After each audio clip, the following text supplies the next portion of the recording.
Hello and welcome back to Serendipity Intended. My name is Tracy Ann and I am so glad that you are here.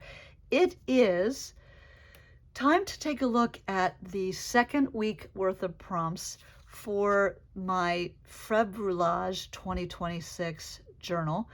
I did a video already on the first week, the first 7 prompts in the month. So I thought I would follow that up with another video looking at prompts 8 through 14, which essentially worked out to week 2. Now, just in case you didn't see the first video, this was a February challenge. I did a little bit of it in February, a tiny bit of it in March, and the majority of it I actually did this month, which is April, largely because I finally got unstuck in April, and I also had spring break, and so I had some time to sit and be creative. It was a wonderful way to rest and rejuvenate over spring break, and more importantly, my journal is now done, and I get to share it with you. So I'm going to go ahead and just flip through the very beginning part. I'm not going to talk about these pages because I already did in an earlier journal, but uh-oh, that's coming unglued. Let me, really quick, let me grab, I don't want this to fall apart on me. Glue that really quickly. There we go.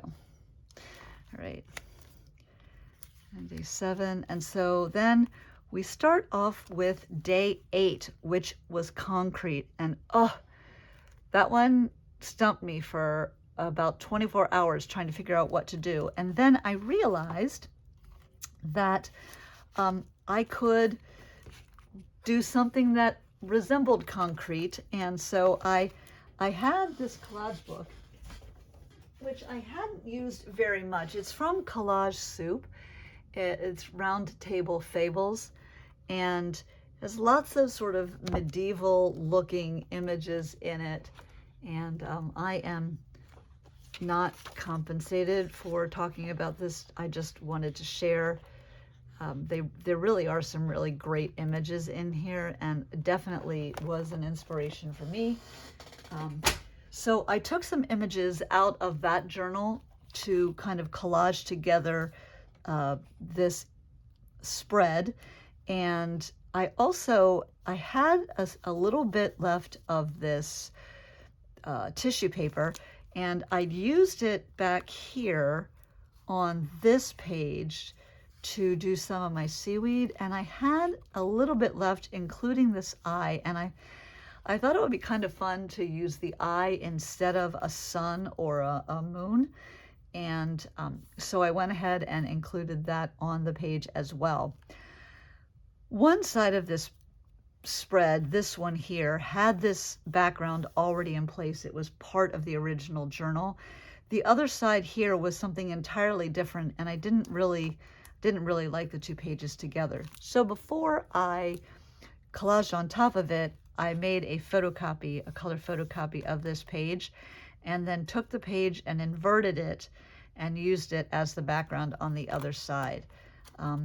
I didn't wait long enough to glue this down, so there is a little bit of a gluing issue that I do need to come back and fix later. But anyway, so I cut out the castle and put it here, and then I had the other piece, and they don't actually go together. I overlapped them, but not before I put this wonderful Queen of the Castle behind. And then I thought it would be fun to add a little bit of text here, just some hand lettering using a gel pen, and then to kind of repeat this. I like to try and repeat things on the page 3 times, so I repeated the gel pen dots on her throne, and then again on the upper eyelid of my eyeball. And so that was day 8, concrete. And I guess technically this probably would have been stone, but it was close enough, and I'm satisfied with it. So the next prompt I did was bottle, and that is also a two-page prompt. These were the original back pages, as was this word here, where next. I added the question mark, but where next was already there. And I really wanted to use this image from a digital kit that I have just because she's so elongated, and I thought it was perfect for this tall, skinny journal. And where next just sort of seemed appropriate for Alice in her journey through Wonderland. And I decided that I would make a bottle in blue to kind of balance the blue in her dress, and that I would collage the bottle together. I actually did a process video of this page, but I just wanted to talk a little bit more about sort of the thought process and how we evolved. There is a bit of a compass behind here that I decided to cover up, but I placed her so that the star from the compass sort of framed her behind on either side, and then this part of the compass kind of comes out of her head as a little bit of a crown. And then I place this on the other side. It does have a journal spot underneath, which I have not yet used. So that was day 9, or bottle. And then I hit day 10, and I wasn't sure, what do you do with oblivious? And I was looking through just magazine images that I cut out, and I came upon this one. I've had it for ages, this man holding a bucket, and behind him is a reindeer. And in the background of the original image, there were other reindeers. So I guess he is a reindeer farmer. But I thought, he does look a bit oblivious to the fact that the deer is munching on what's in his bucket. So I thought that kind of fit the prompt pretty well. And so then I just took some bits and pieces this is from a magazine page. This is a bit of wrapping paper, a little bit of book text, and a tiny piece of washi down here, here, and here. So again, kind of doing the threes. A little bit of a different book paper over here, just to put a ground behind them and anchor them on the page. The original journal had this printed, and I liked the way that it sort of framed behind him, so I left it there. And I did also, even though these don't really match tonally, the colors are the same, so it doesn't really bother me that the background on one side has this sort of map image, and then this side has just a dot grid with a little bit of a compass on the back. But all in all, I was really satisfied with this, not only because of the composition and because this amuses me, this image, but also because I played with very much neutrals, so black and white, and very muted shades of green and brown. And even though there's not really a lot of color, I think it's a really interesting page, and I like the way that it sort of laid on itself. I also was highly amused by the text that I found, orders attended to day or night. So almost like he's getting his food order in. I think I was smiling the whole time I was doing this video, and enjoying sort of the humor of the whole thing. And then that idea of just, again, sort of playing with humor and being a little bit whimsical and kind of pushing outside of what I typically would do. And that brought me to the next prompt, which was plant. And I didn't want to be totally literal with this prompt. Here's a plant, and I've collaged behind it. And I've had this image from a magazine for quite a long time, and I thought it was sort of, these poor things are wilting. They need to be a little bit watered. And so I created sort of a very abstracted living room So maybe this is a painting on the wall, and this is some of the other artwork, or maybe the wallpaper, and the plant is just not getting a ton of attention. This is definitely a lot more modern than what I typically do. But I'm glad I did it. I had a lot of fun. I don't love the page, but I definitely like the page.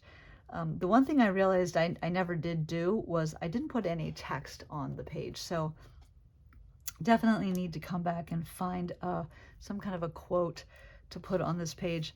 And I'll probably put it right here just to finish that off. But anyway, that's day 11, plant.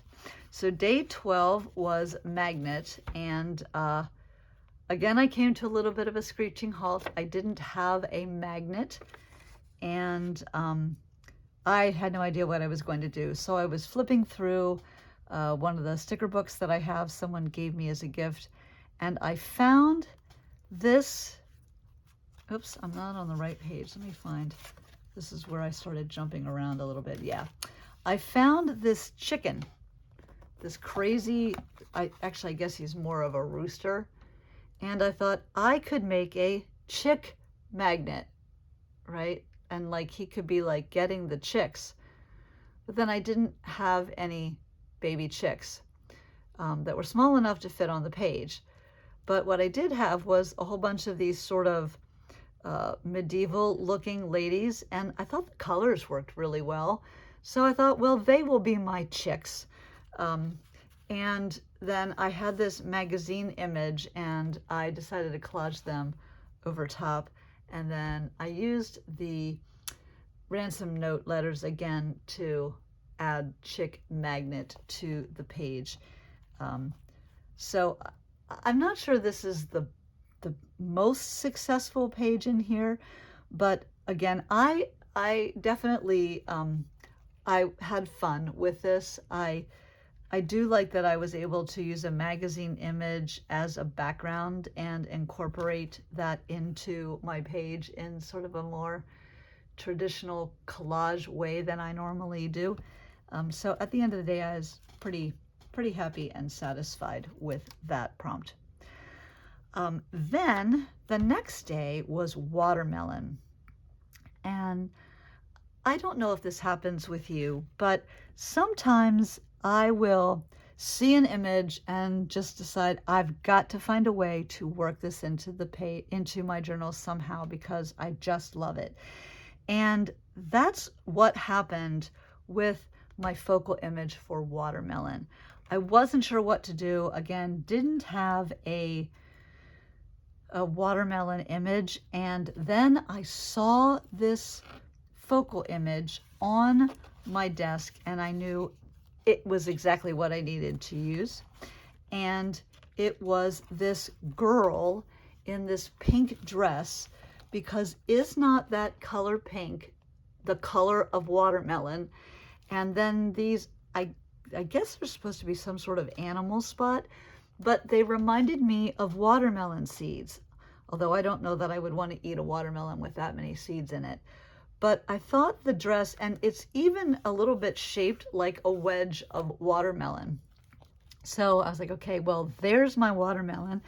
And I took a piece of, I think this is from Somerset Studio magazine. They include artists' papers in there. And I've had this one for probably, I don't know, 5 or 6 years. But I thought the green complemented the pink really well. And again, I was trying to go with a sort of watermelon theme. And then I gave her a cape made out of a doily to sort of represent that sort of whitish thing that you get between the rind and the pink. There's that sort of light, very light green piece. And so that's sort of representing that. And then I just sort of made her a very regal looking couture cape to wear as well. And then just balance that a bit with a little bit of stamping, and then this quote, "I have so much of you in my heart." And so that was that one. And then I actually have to go back a bit to this page to get day 14. I was kind of in a mood to do another paper doll, and I had this heart image from a digital that already was a little bit of a collage, so I cut that out. I used another woman from the collage soup book that I showed you earlier, and put her together to make a little bit of a sort of a queen of hearts, so to speak, and gave her some arms out of some dressmaker instructions, collaged a little bit of a clock behind her there, and I ended up leaving, this is also a little bit of like vellum paper that I collaged over top of this map, and I added this strip to hide something that I didn't like in the background, and then I made her a skirt. I don't know if you can tell. She needed a skirt, so I tried to make like a Victorian style skirt and put a little bit of pleating in just with a charcoal pencil, and then edged the bottom of it with a bit of washi to kind of collage together a Queen of Hearts paper doll. The color inspiration actually came from this bit, which was glued onto the original journal, and also this bit of map, which ties in with this piece of map here. The original journal had this index card pocket, but it was just the index card. So I did a little bit of collage here, and actually the quote is inspired by the fact that you can see a lot of water in the map. "Never have I been a calm blue sea, I have always been a storm." So I liked the mention of the blue sea, but I thought, you know, she is sort of the storm. And then I wanted a little journaling card to go into this pocket. So again, this is a digital image that I cut out into a bookmark shape. Then I just glued a butterfly bit on here, just again to tie in the oranges, and then used a little bit of distress ink to ink up the back, and have not written on it yet, but that is my page. I'm also really happy with how this one turned out. I love the blue and the orange together, and I also love how the yellow in the heart pulls in the yellow in the map. When I first looked at this, I thought, oh, this is kind of a mess as a background, and I don't know what I'm going to do with it. And it ended up being something that I really feel is very coherent, and again, sort of fits the prompt of heart in a little bit of a fun, tongue-in-cheek way. Anyway, that is it for the second week of my Februllage journal. Thank you so much for joining me, and I hope you come back, take a look at week number 3 with me next time. Until then, I sincerely hope that you make a great day. Bye.